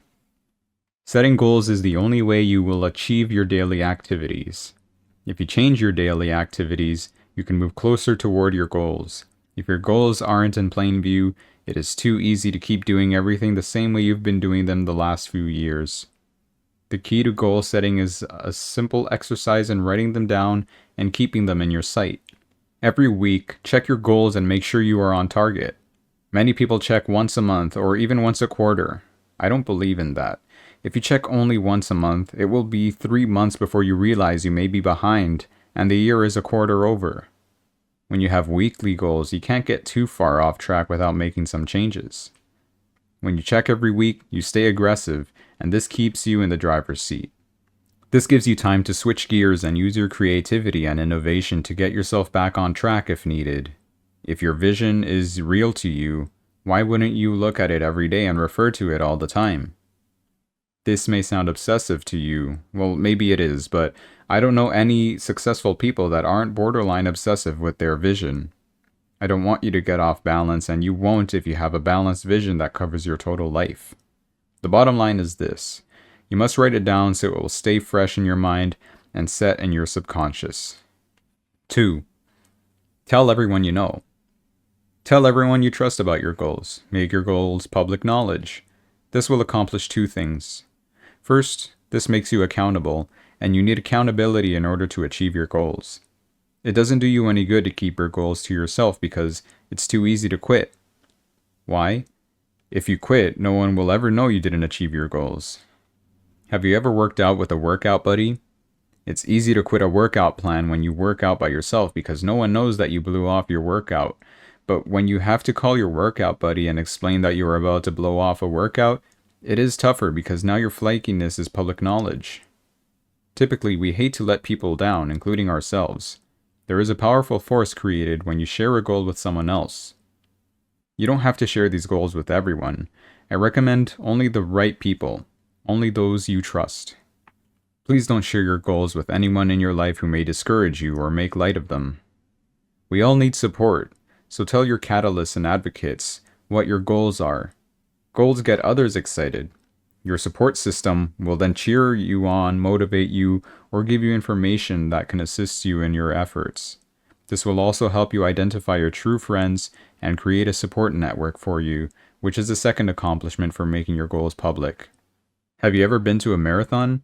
Everyone there has a support system to keep them going. It is rare that you see someone at a marathon alone.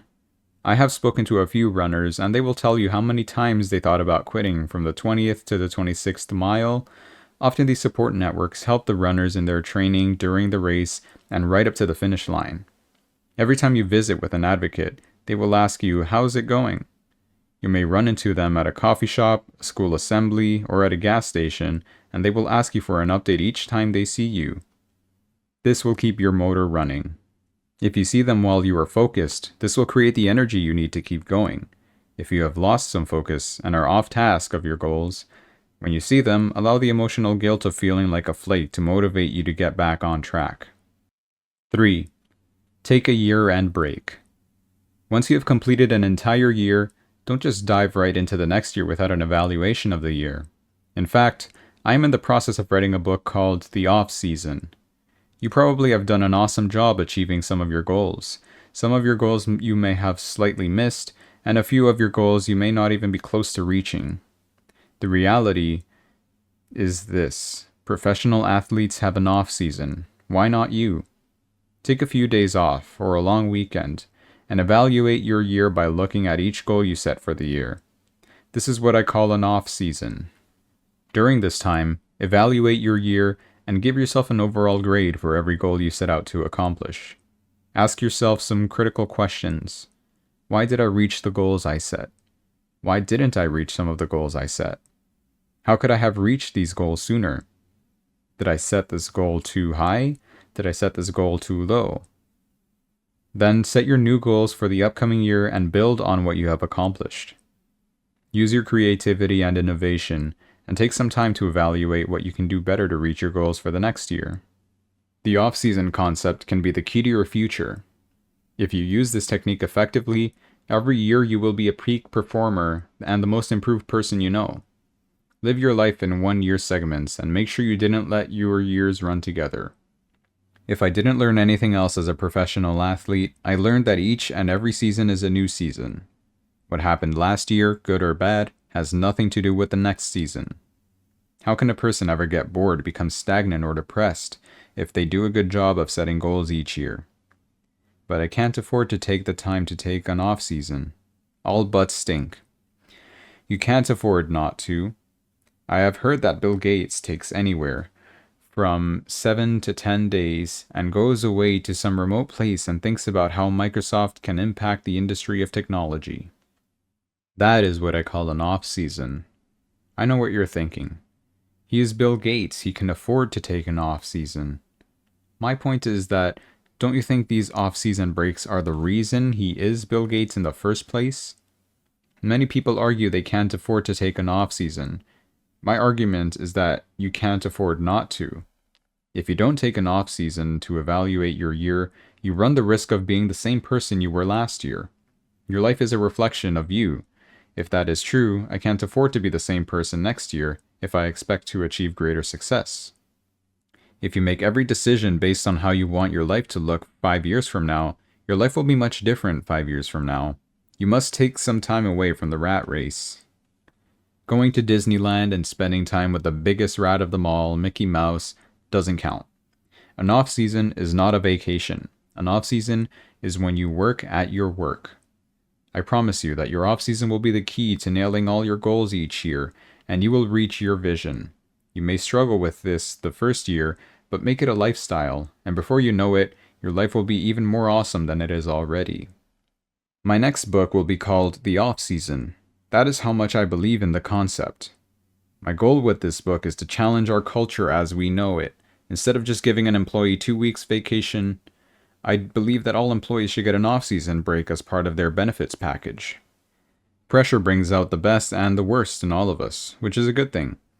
At least you're out, and there should be no confusion of who you are under pressure.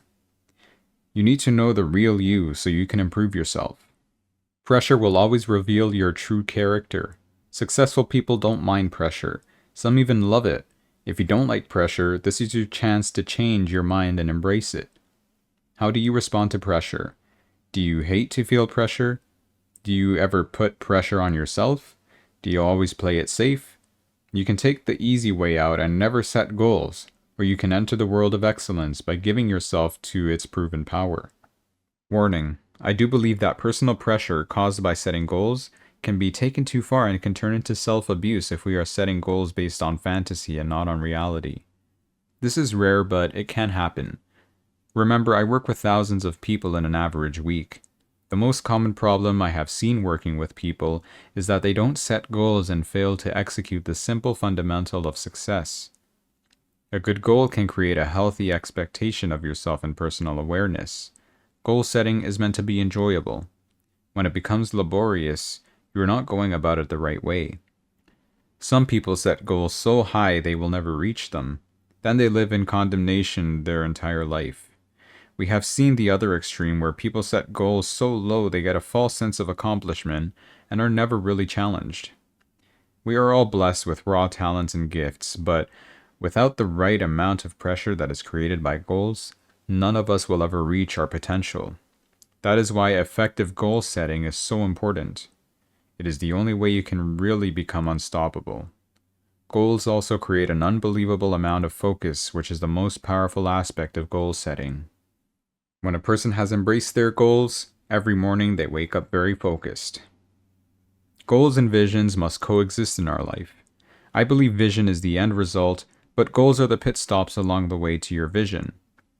A person should create a personal vision complete with details first. Then hit rewind in their life right back to where they are today, and then figure out what steps it will take to walk out the vision that was created in their mind. For example, I want to have a multi-million-dollar seminar company with several different business units. I can see it: the office, staff, conferences, and keynotes, helping thousands of companies, organizations, and families every year. I must hit rewind from that vision in my head all the way back to where I am today, and then begin to walk out the vision daily. You should always set goals that will move you toward your vision. This should make sense. Your life can look drastically different 5 years from now if you execute. Set goals for the year that line up with an overall vision for your life. You can set goals concerning your career, weight, personal or family life, and have faith. It can happen to you. Let these goals be your focus for the entire year and have confidence they will lead you to your vision. When you set goals, the only person you have to fight is you. This is where the true battle takes place. I believe that no one can stop you but you.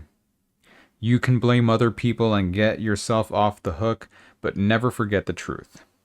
Goals spark creativity inside all of us. Goals force us to change and improve. It is an amazing phenomenon. Once we set a goal, our brain starts to work. You see it happen all the time, no matter the experience. It can happen for your company, family, youth group, or church. In fact, when you see organizations digress into fighting and squabbling, it is because the organization has no clear goals or vision. If you don't set your goals, you'll never know what your life could have been. Set your goals. Write them down somewhere so you can see them. Keep them in your mind and meditate on them day and night. Let your mind work, and before you know it, your life will resemble exactly what you expected. Remember to share your goals with your spouse, your boss, coach, advocate, and catalysts. We all need a little encouragement from time to time, including those of us who are motivational speakers. Always create a community of support and accountability. No one can be successful alone. If you ever get down or a little discouraged, you will be surprised how much strength you can gain from others who stand in support of your goals. Also, take a break each year and prepare to engage the next year with a whole new set of goals. Goals are the easiest and most effective way for you to create the life you want. But I try to set goals and they don't work. All but stink. If they don't work, you didn't do it right. Goal setting is a task that is fundamental to success. Remember that Rome was not built in a day. I want to remind you of an old Asian proverb. The best time to plant a tree was 20 years ago. The second best time to plant a tree is today. It is never too late to make changes in your life. If you master the art of effective goal setting, you will be unstoppable. What people say about you on a daily basis is how you are branded in your community. Walter Bond. Chapter 7. Build your brand like a star.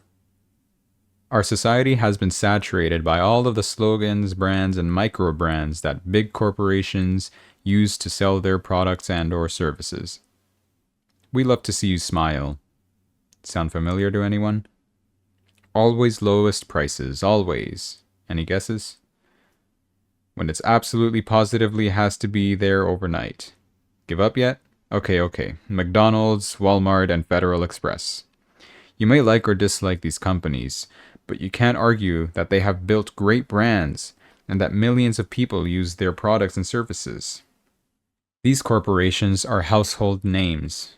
What comes to mind when you think about their name? Has your experience been what they had hoped for? What about the companies and products you have come to trust over the years? What toothpaste do you use? What brand of clothes do you buy? What hotels do you prefer? Companies have made billions and billions of dollars by developing their brand into household names. They will continue to make billions as long as they keep their brand strong. Isn't there a lesson in all this for us? Companies are always investing time and money to maintain, strengthen, and improve their brand. Shouldn't we take our professional brand just as serious? What comes to your peer's mind when your name comes up? The reality of the situation is this. Whether you like it or not, you are a corporation, a mini corporation. True enough. But how well you develop your brand will dictate how big or small your mini corporation is. You must invest time and money to improve your brand. Have you even thought about your professional brand? Ever wondered why you always have job options or opportunities? You may have an excellent brand and never even thought about it. You were just being you. Unfortunately, you may have a poor or mediocre brand because you were just being you and you are always looking for a new job, or you are rarely considered for promotions when they become available. I want you to start thinking about your professional brand and how you are positioned in the marketplace, because your value in the marketplace is at stake. We all have a brand that we have developed over time. However strong or weak our brand is, it has already been established. The biggest boost your career can get is for you to totally focus on developing the quality of your professional brand.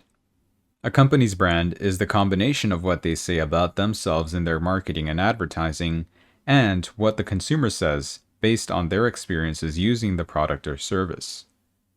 When what a company says about themselves lines up with what the consumer experiences, jackpot. That is when you have the makings of a very strong brand.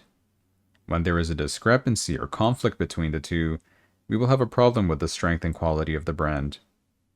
What is your professional brand at work? What value do you believe you bring to your company or industry daily?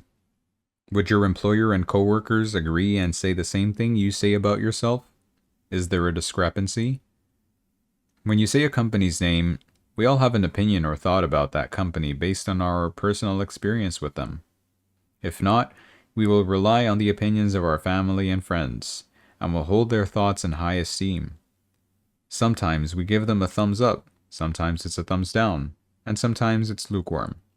How many times have you avoided a restaurant, vendor, or a person based on what others have said about them? You respect them so much that you never give the product or person a chance based on what you have already heard about them. We won't even give a company or product any consideration if we hear something negative from a trusted person. We hear people's opinions all the time, and it influences our perception of people, and in business, it influences where we invest our money. Because we all have big mouths, we will talk about products and services when given the opportunity. The only thing we talk about more than products or services is people. People love to talk about people. This is a powerful phenomenon that is part of human nature. So if that is the case, shouldn't you use this to your advantage? Everyone you know will talk about you when given the chance. Why not make sure you influence what they say about you?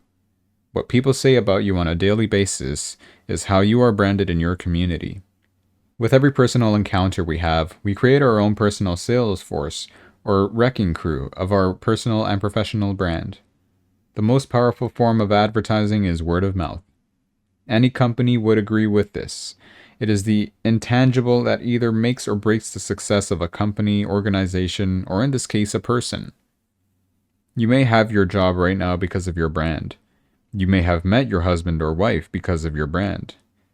Conversely, we never know what we may have missed out on because of something someone said about us that wasn't good or was less than favorable about us that was detrimental to our brand. I don't want to put you in bondage worrying about what people think and say about you, but I want you to understand that your brand is on the line every day. How strong is your professional brand today? Is what you believe about your brand consistent with what people experience when they interact with you? There are 6 keys to developing and improving your personal brand. 1. Become an expert. The first and most important key is to become an expert in your industry. This is the most important key in building your professional brand. Our society esteems experts, and nothing can increase your value more. It's simple. Perfect your craft. Our society has become so lazy, very few people are willing to pay the price to master their skill, and it doesn't happen overnight. To become an expert takes a long-term commitment. It can mean going back to school for an additional degree, attending more workshops or seminars, coming in an hour early, or staying an hour late, but commit yourself to learning, perfecting, and knowing as much as you can about your industry. I say it all the time. When I left sports and entered corporate America, I couldn't believe how lazy people were. There are very few people committed to becoming the best in the world at what they do. The funny part of the whole deal is this. I see mediocre people go to watch unprofessional athletes and have the nerve to criticize. Until you become the best in the world at what you do, keep your mouth shut. 2. Dress and look good. You can typically look at a person who is successful because there is a certain quiet confidence that illuminates from them. How many times have you just looked at a person and you just knew they were someone very successful? Now, of course, this isn't always the case, but how you look is very important. The moment someone sees you, they make an assessment and place a value on you. After they get to know you better, their perception can change, but that first impression is their point of reference. A job interview doesn't begin when you answer the interview questions. It begins when you enter the room. Always look your best. This includes grooming yourself and good hygiene, as well as the clothes you choose. The best way to improve your wardrobe inexpensively is to shop out of season. Every season, all of the department stores have to make room for new inventory, so you can find name brand clothing and shoes at a great discount. You may have to wait a season to wear your new clothes, but you will still be in style and looking good without going broke. Always look your best.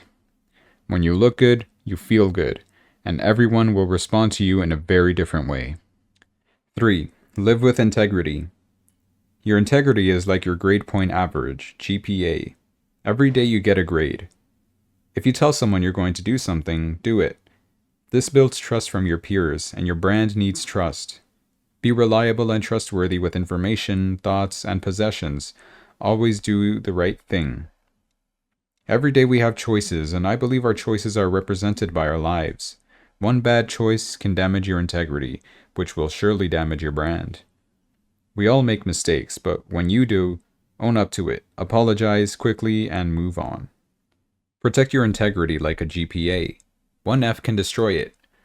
We all have seen celebrities with unbelievable brands that were destroyed overnight by some scandal. Even if they were found innocent, their brand was weakened, nonetheless. The moment your integrity is compromised, your brand is compromised. The good news is that you can repair your brand when it is compromised over time, but do whatever you can to avoid damaging your brand. Please avoid using foul language. Cursing can be offensive, and the person offended may never say a word to you, but make a mental note. This can hurt your brand, as well as excessive drinking at company events. I can't tell you how many events I have been to that I have heard people introduce people and mention how much they drink at company events and do outlandish things in the name of fun. These people are always likable and the life of the party. However, they rarely command the respect they need to get promoted or viewed as a person worthy of leadership. Have a good time, enjoy yourself, be the life of the party, not its conversation the next morning. 4. Keep a clean home, office, car. Your office, home, and car are a reflection of your personality. You want to have a great representation in these 3 different areas. The people who impress me the most are those who have clean homes, offices, and cars, even when you know you surprised them and popped in unexpected. We all clean up pretty good when we know a company is coming, but that isn't real or authentic. Cleanliness in those areas of your life is a subtle way to strengthen your brand without people ever articulating a word. When you see a person who is filthy, it makes a statement about their organizational skills, performance, and character. Keep these areas of your life clean as much as possible. I had a neighbor that I lived next to for 11 years, and their home looked just as new as the day they'd bought it. If they ever put their home up for sale, all they would need to do is stick a sign in the yard. Their home is immaculate all the time. I have always respected them for how clean they have kept their home, yard, and cars for years. 5. Develop good communication skills. Communication is a great way to reveal to your peers who you are. People often associate your communication skills with intelligence. Again, this isn't always the case, but when a person communicates well and uses proper grammar, it is a great representation of an intelligent and well-informed person. This is a great way to increase your value over time. An effective communicator is always valued in a corporate environment. A person can be a complete fraud without a brain. However, if they are good communicators, it will take a long time for anyone to figure out how dumb they may be. Speak well, be polite, and always look directly into a person's eyes. Do you always look people in the eyes when you talk to them? Many people struggle having good eye contact. It has been said that your eyes are the gateway to your soul. Always look a person in the eye. It builds their confidence in you and can help you gain a better understanding of the person with whom you are communicating. It will also help you become a good listener. The listener is in control of the conversation. I wish there were courses in school we could take on being a good listener. Listening is critical because it allows you to accumulate information. The more information you possess, the more valuable you are. And if you are the listener, you leave the conversation with the most information and power in the relationship. Most people are poor listeners, having never been taught how to listen, the importance of listening, or could simply care less about what you have to say. Most people's communications patterns is to wait for the other person to shut up so they can hear themselves talk. You can improve your brand by becoming an effective communicator, and 50% of the communication is simply listening. Most wives' biggest complaint about their husband is that they don't listen, and it drives wives crazy. 6. Confidence is arrogance under control. We all should push the pendulum of confidence as far as we can, without crossing the line into arrogance. You will never operate at your full potential without confidence. However, don't ever become arrogant because arrogant people stop growing and developing because they think they have arrived. Confidence is based on how you think and what you believe about yourself. Some people don't think well of themselves, and this destroys confidence. Think well of yourself and develop good work ethics. I have never seen a hard worker struggle with confidence. If you struggle with confidence, it's because you're lazy. The surefire way of improving your confidence is by hard work. Begin working hard to overcome your lack of confidence, and your confidence is sure to grow. If you don't have confidence in how you look, work harder at it. All you have to do is wake up earlier and work harder when you get dressed. In today's marketplace, you can invest in your looks and make yourself look better. You can buy fake hair, nails, and body parts to get the job done. The bottom line is this: if you lack confidence in anything, work harder at it. How much value have you created for yourself at this point in your life? Well, I have a hint for you. What salaries were you offered when you were in the market for a job? I guarantee your offers have all been in the same range. Very few people get offers all over the board. Some people are offered $8 an hour, $80,000 a year. Some get over $800,000 a year offers on a consistent basis. We must understand, whether we like it or not, that we all have a brand, and we either weaken or strengthen our personal brand on a daily basis. The good news is that value is the most important variable when it comes down to your earning power. Companies don't mind paying a little bit more for a person who has a strong brand, because they trust that that person can deliver value.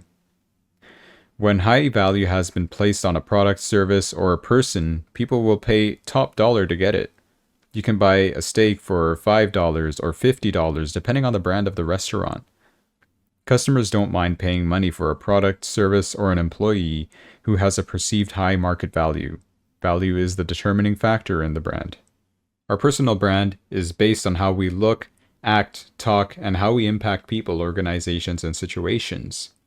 We all have a brand in our homes, companies, neighborhoods, volunteer organizations, and churches. Everywhere we go, we start developing a brand the moment we arrive. The stronger our personal brand is, the more value we possess. Maybe you had a strong brand at some point and did something to weaken it. You may have weakened it to the point that you have lost confidence in yourself. Your quality of life is dependent on how strong your personal brand is. I have great news for you. You are in total control of your personal brand and the improvement of it. Work on your brand every day. And if it has been weakened, get right back to work and strengthen it. Your brand is the most important thing you possess.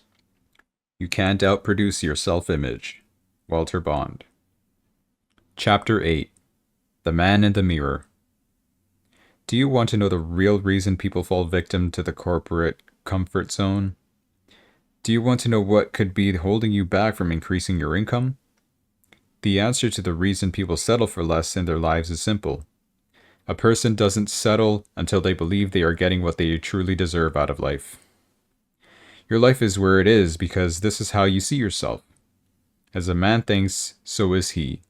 I am convinced that being successful and prospering can be easy if you grasp this one simple principle. You will become exactly who you think you are. A person's success is all about their self-image. If what you believe about yourself determines your success, then ask yourself, what do I believe about myself? Your self-image permeates every aspect of your life. Every decision you make, you consult with your self-image before making a final decision. In other words, with me being who I am, can I live with this? This question is buried deep in our subconscious mind. How you dress in the morning, with whom you interact, and how you interact with people, your self-image frames every aspect of your life. When I see a person struggle with life and quit, the question in my mind is this: what happened to their self-image? We all face struggles from time to time. It's a part of life that doesn't discriminate. But if your self-image is far beneath your potential, struggling becomes a lifestyle, and you will settle for less. What kind of lifestyle do you see yourself living? Do you see yourself as an executive type? Can you see yourself with a successful and attractive spouse? What you really believe about yourself is where you will ultimately end up in life. It will be what you settle for. You won't settle until you believe you are getting what you deserve. It doesn't really matter how big or small your vision is. You will become what you believe about yourself. I don't believe a person can ever settle for less than what they think they deserve. If you want your life to change, you must first change your self-image. The litmus test for self-image is an exercise in exposure. I challenge you to walk into a local country club. Why not? It's free. After the experience, ask yourself, how did it make me feel? Can I really see myself as a member? Go and test drive a luxury car. Can you see yourself in it? The next time you have a free Saturday, go on a luxury home tour and keep looking at different sized homes, and don't stop until you can no longer see yourself living in the houses you visit. If you can't see yourself living in it, that will give you a clue as to the limits of your self-image. Our self-image begins to be formed the day we are born. It is crafted by our environment, culture, experiences, and relationships. Your self-image right now is accumulation of every day you have been alive. Your self-image is the sum total of every thought you've had about yourself and every word people have spoken to you. I want you to be in a position to maximize your skills and potential out of life. You can't outproduce your own self-image. That's impossible. It is amazing that our own self-image can be lower than what others perceive of us, and it also can be much higher. You should always be president of your own personal fan club. We should always think highly of ourselves, not too high though. I have learned that confidence is arrogance under control. Arrogance is another form of poor self-image. Believe it or not, there is a direct correlation with arrogance to low self-esteem and low self-image. Have you ever seen someone consistently date a person who doesn't seem to measure up to the kind of person you think they can attract? Have you ever seen someone work at a job or live in a condition that you thought they were better than? This dynamic confused me for years until I reached a certain level of maturity. I know people who are very dear to me who settle for less in their relationships, careers, living conditions, and in almost everything. It doesn't matter at all what you think they should have. What matters most is what they think they should have. What do you think you should have out of life? You see, people try to save their loved ones from dysfunctional relationships all the time. Just about the time you pry the person from one dysfunctional relationship, a new one pops up, and the relationship is worse than the previous one. Your focus shouldn't be on making sure your friend or loved one breaks up with their current suitor, because they'll only run to another as fast as you turn your head. If you want to really help them improve their self-image. I promise you these poor relationships will disappear overnight once a person improves their self-image. I think we all should make it a habit of helping boost the self-image of everyone we know and those we meet. You can become an instant star by committing to boost people's self-image. Why? Because it is the right thing to do. We have enough people polluting the planet with negativity and criticism. Give everyone you meet a boost by giving them a compliment when you see them. Nice smile. Your kids are well behaved. Nice car. You're so thoughtful. On the golf course, it is customary to repair your divot, damaged soil, plus one more to keep the greens looking good. If you ever find yourself saying or doing anything to divot someone's self-image, remember it needs to be repaired. You can normally do this with a quick apology. You can also try to repair a divot that someone else may have caused whenever you encounter someone. Before we can address the improvement of your self-image, we need to first walk down memory lane and understand how your self-image was formed. Research tells us that a personality and self-image is formed by the time a child is 8 years of age. If your self-image has been formed by your environment, culture, and past experiences, this can give you some valuable insight into your personality today. I think the most powerful dynamic in developing a person's self-image is how that person has been nurtured, disciplined, and spoken to early in life. If a child has been spoken well of, they have a much better chance of developing a healthy self-image. If a child is criticized early in life or abandoned, their self-image has probably been damaged before they even understand what self-image is, and they can be very insecure and in some cases emotionally crippled. It is imperative that you always speak well of your own children, and of children in general. You want your child to have a healthy self-image. I have made it a habit to speak well of my children on a daily basis because their self-image will drive their behavior and their expectations out of life. The most critical element to my job as a parent is to help develop my children's self-image. If you have children, you should take responsibility of helping them form their self-image by what you say to them, showing enthusiasm for their successes, and giving encouragement and support when they struggle. You can build or destroy a child's self-image by merely speaking the wrong words to them at the wrong time and in the wrong tone.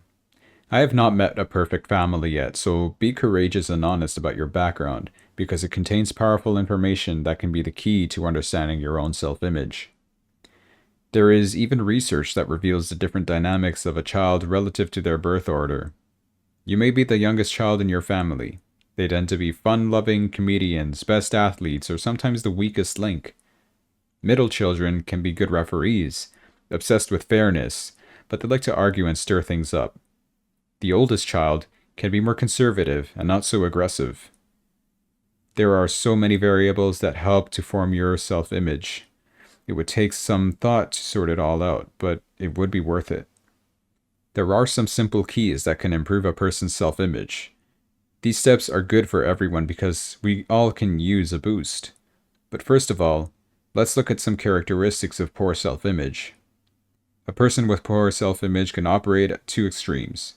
They tend to be very critical of themselves and others. They lack confidence and live in fear. But as I mentioned earlier, someone with poor self-image can also exhibit arrogant behavior. This show of arrogance is meant to camouflage a poor self-image, but it is hard work to keep everything together. The show is to convince everyone that their self-image is strong, but the more they act it out, the more they convince us otherwise. Trust me on this one.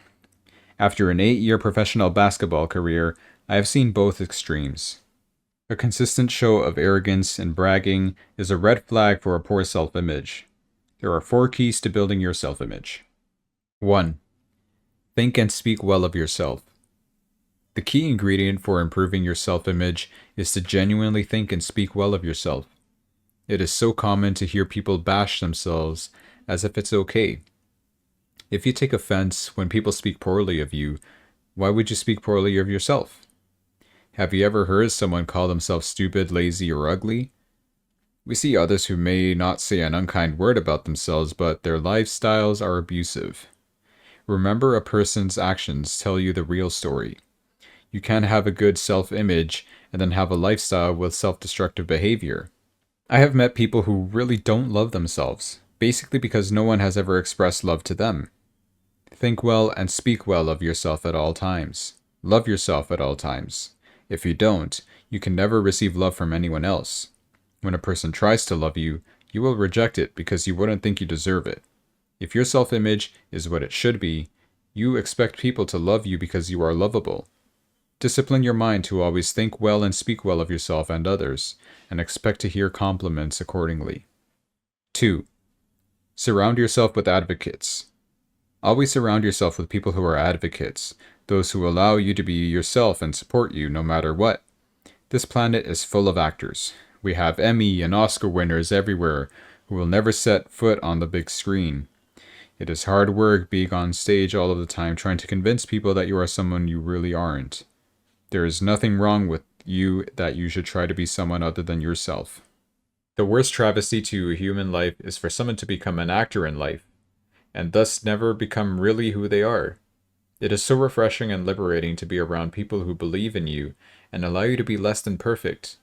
We're often afraid to share our inner struggles and emotions because we're afraid of what others will think of us once we share. You don't have true relationships until you can be transparent about yourself in a safe environment. Don't stop until you find these kinds of people. We all need advocates. A real advocate believes in you, even when your imperfections are made public. 3. Spend time with catalysts. Get around catalysts, which is a group of people who push you. Sometimes, if you spend too much time with advocates, you get mushy and soft and listen to "We Are the World" songs all day. Don't ever forget that if there is no pain, there is no gain. I have a few advocates I lean on, but I joined a country club and love to do high-end networking because I love to be around catalysts, because they push me. I don't need to get intimate with this group. That is not why they are in my life. My advocates give me all the TLC I need. A catalyst job is to push you. Find a group of people who have achieved a high level of success, hopefully a higher level of success than you. This can cover any area of your life: career, marriage, physical fitness, or spiritual life. Their influence will start to affect your confidence and ultimately your self-image. You will begin to see how much you have in common with them, and this will help you to see yourself differently. Before you know it, you will learn that you can play at a higher level than before, thus creating a great boost to your self-image. Sometimes you need a hug from your advocates, but sometimes you just need a push from your catalysts. These two different groups help you to build and strengthen your self-image. I must warn you of a third group of people to stay away from: haters. Whatever you do, stay away from negative or jealous people. Negative people have a poor self-image and aren't equipped to help you build your self-image. Depending on how strong your self-image is, you may be able to stomach the conversation long enough to help boost their self-image. However, their influence is like kryptonite. Their influence will weigh you down and cause you to digress. Either way, please be mindful of how much time you invest with haters. Trust me on this one, it's not worth the investment in time. 4. Look in the mirror and smile. This key is the easiest one. Just look in the mirror and smile. If a smile creates goodwill for other people you encounter, how much more will it bring satisfaction to you? Look in that mirror once a day and just smile. When you smile, your mind must think happy thoughts. Look in the mirror and smile everywhere you go. I recently had a person ask me, why do I smile so much? My thought was, why do you smile so little? When you have a good self-image, you will hold out until life gives you what you deserve. Remember, a person won't settle until they are getting what they think they deserve.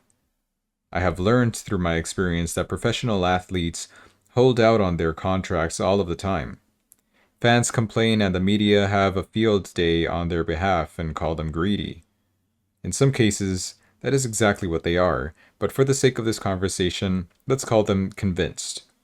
Let's not miss the real nugget of wisdom here. Society misses the lesson being taught by a premier athlete. We all can learn something from this.